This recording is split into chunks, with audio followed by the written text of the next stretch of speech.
जब हमारा roots negative है उस सिचुएशन में ये जो f0 है ना वो x के ऊपर है यानी पॉजिटिव है। तो हमने क्या देखा कि निगेटिव रूट्स के लिए जो f0 होना चाहिए वो ग्रेटर देन 0 होना चाहिए। ये कंडीशन यहाँ पे हमने अप्लाई की। एंड इसमें देखते हैं जब रूट्स हमारा पॉजिटिव है तो यहाँ भी मेरे को f0 कुछ ना कुछ मिल रहा है, लेकिन वो x के नीचे है। मतलब इस कंडीशन में जो f0 है वो हमारा लेस देन 0 है। यानी अगर हम चाहते हैं कि रूट्स हमारा पॉजिटिव आए तो उसके लिए कंडीशन अप्लाई करेंगे f0 लेस देन 0, और अगर हम चाहते हैं कि रूट्स निगेटिव आए तो उसके लिए कंडीशन अप्लाई करेंगे f0 ग्रेटर देन 0। बस क्वेश्चन सॉल्व हो गया यहीं पे। Case first if root positive, अगर रूट पॉजिटिव है तो f0 क्या होगा, f0 लेस देन 0 होगा। देख रहे हैं हमें fx तो पता ही था, हम यहां से f0 निकाल लेते हैं। तो f0 की जो वैल्यू आएगी ये 0 हो गया, प्लस cos 0 1 होता है, माइनस a लेस देन 0, यानी 1 minus a less than 0, that means 1 less than a, यानी a ग्रेटर देन 1। यानी जब a की वैल्यू 1 से बड़ी होगी तो रूट्स हमेशा आपका पॉजिटिव होगा। क्लियर है, ये पहला आंसर हो गया। And in the second case second, ठीक है, हम यहां पर देख रहे हैं कि जब आपका रूट्स निगेटिव होता है, यानी जब रूट्स आपका निगेटिव होता है उस कंडीशन में देख रहे हैं कि जो f0 की वैल्यू है वो पॉजिटिव है, यानी f0 ग्रेटर देन 0। f0 की वैल्यू फिर से लिख लेते हैं यहां से 0 plus 1 minus a, 0 plus 1 minus a greater than 0, that means 1 greater than a, that means a less than 1। तो अगर हम चाहते हैं रूट पॉजिटिव हो तो उसके लिए a आपका ग्रेटर देन 1 होना चाहिए। अगर हम चाहते हैं रूट्स नेगेटिव हो तो उसके लिए रूट्स आपका a की वैल्यू लेस देन 1 होनी चाहिए। यहाँ से हम लोग ये बात कंफर्म कर लिए, ठीक है।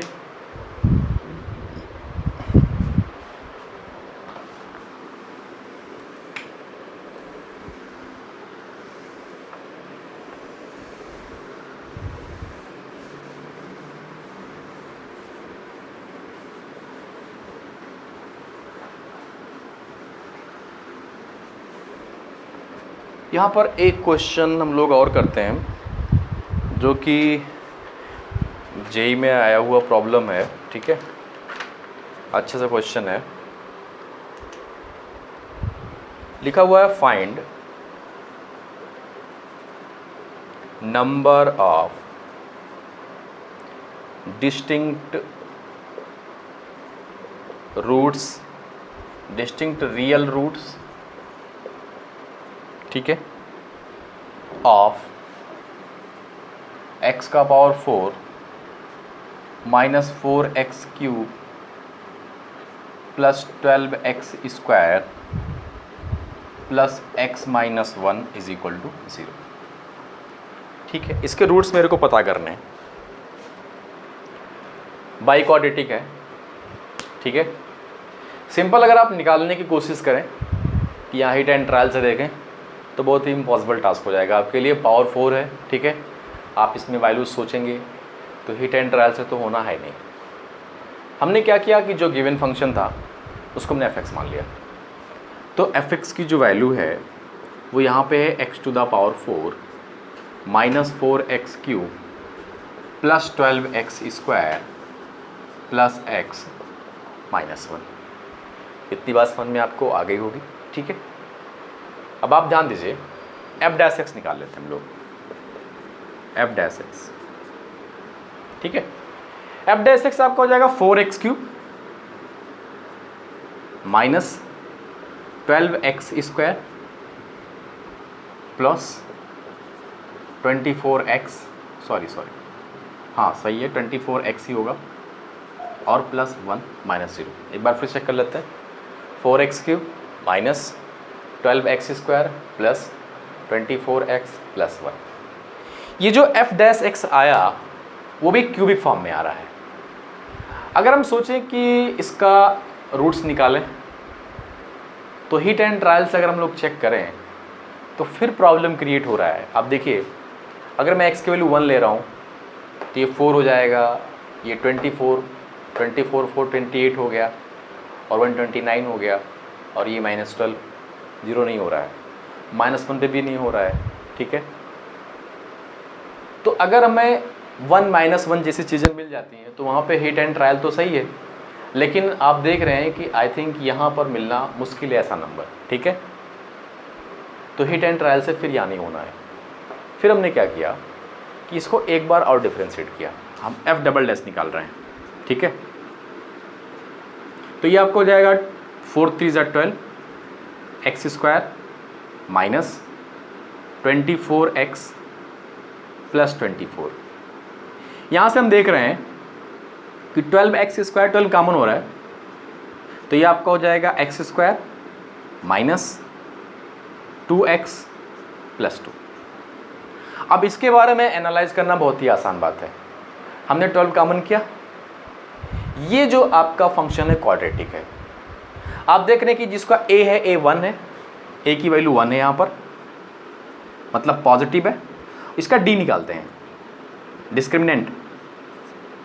इसका d होगा b square minus 4ac, that means 4 minus 4ac यानी 8, that means -4, that means less than 0।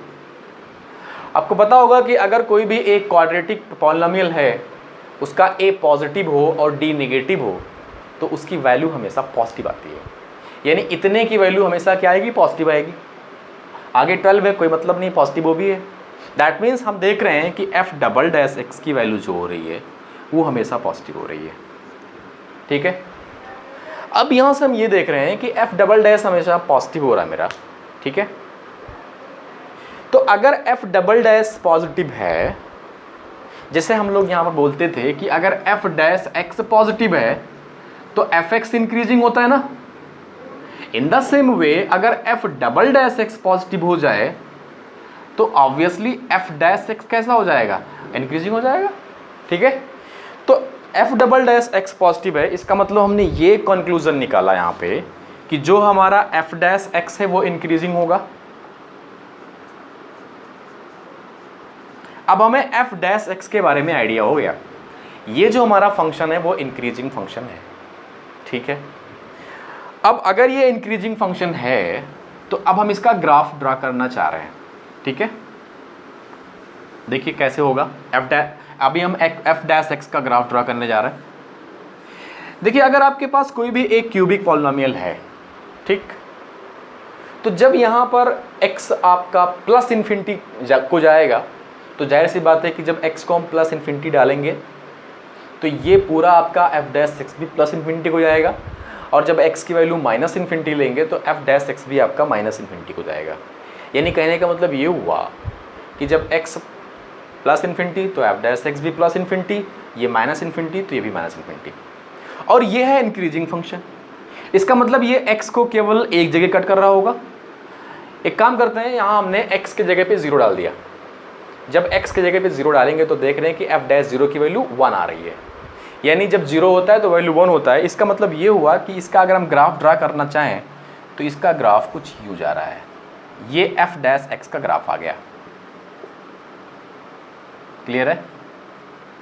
हम देख रहे हैं कि एफ डैश एक्स का जो ग्राफ है वो एक्स को एक जगह पे कट कर रहा है, यानी इसका एक रूट निकला ये। ठीक है, थोड़ा सा हम लोग यहाँ पे मैक्सिमा मिनिमा का कॉन्सेप्ट लगाते हैं।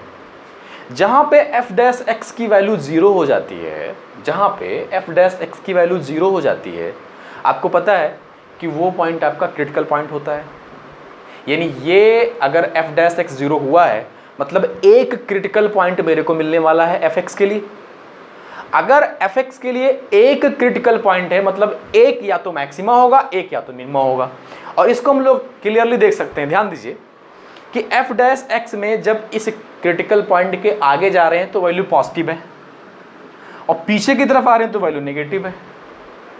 आपने फर्स्ट डेरिवेटिव टेस्ट पढ़ा होगा। फर्स्ट डेरिवेटिव टेस्ट में बोलता है कि अगर किसी पॉइंट को चेक करना है, जैसे ए है, अगर इधर नेगेटिव है इधर पॉजिटिव है एफ डैश एक्स की वैल्यू, तो जाहिर सी बात है कि वो जो पॉइंट होगा वो पॉइंट ऑफ मिनिमा होगा। यानी यहाँ पर जो हमको क्रिटिकल पॉइंट मिला, इस पॉइंट पर ये पॉइंट हमारा पॉइंट ऑफ मिनिमा है, एक ही पॉइंट ऑफ मिनिमा मेरे को मिल रहा है। तो यहाँ पर ये आइडिया हुआ कि एफ एक्स का केवल एक ही पॉइंट ऑफ मिनिमा है। अच्छा, ये आपका पावर 4 है, इवन पावर है। जब x की वैल्यू आप पॉजिटिव डालोगे तो एफ एक्स भी आपका प्लस इन्फिनिटी को जाएगा, और अगर माइनस इन्फिनिटी को आप डालोगे इसमें तब भी ये प्लस इन्फिनिटी को ही जाएगा। दोनों ही सिचुएशन में प्लस इन्फिनिटी को टेंड कर रहा है, और इसका केवल एक ही पॉइंट ऑफ मिनिमा है। इसका मतलब ये हुआ कि इस पर अगर पॉइंट ऑफ मिनिमा आपको मिलेगा तो जो इसका ग्राफ होगा ये यहाँ से स्टार्ट हो रहा है और यहाँ से होता हुआ चला जाएगा। एक काम करते हैं, हम f0 फाइंड कर लेते हैं। हम देख रहे हैं f0 की जो वैल्यू वो -1 है। f0 -1 इसको मान लेते हैं, ये -1। तो इसका जो ग्राफ मिला ये आपका कुछ यूं ग्राफ जाएगा। इस पॉइंट पर हमको मिनिमा मिला हुआ है, ठीक है। आप देख रहे हैं कि ये जो एफ एक्स का ग्राफ है, इसने एक्स को 2 पॉइंट पे कट किया हुआ है, एक पॉजिटिव डायरेक्शन में, एक नेगेटिव डायरेक्शन में। यानी इसके 2 रूट्स होंगे, एक का नेचर पॉजिटिव होगा और एक का नेचर नेगेटिव होगा। क्लियर? तो देख रहे हैं ना कितना अच्छा सा प्रॉब्लम है। बाई क्वाड्रेटिक प्रॉब्लम था, हमें उसके नंबर ऑफ रूट्स निकालने थे। हमने किसका यूज़ किया? यहाँ पर इंक्रीजिंग, डिक्रीजिंग और मैक्सिमम मिनिमा का थोड़ा सा यूज़ किया, और यहाँ पर ये डिसाइड कर लिया कि ये एफ एक्स का ग्राफ कुछ यूँ जा रहा है, और उस ग्राफ के नेचर से हम लोगों को रूट्स का पता हो गया। Okay friends.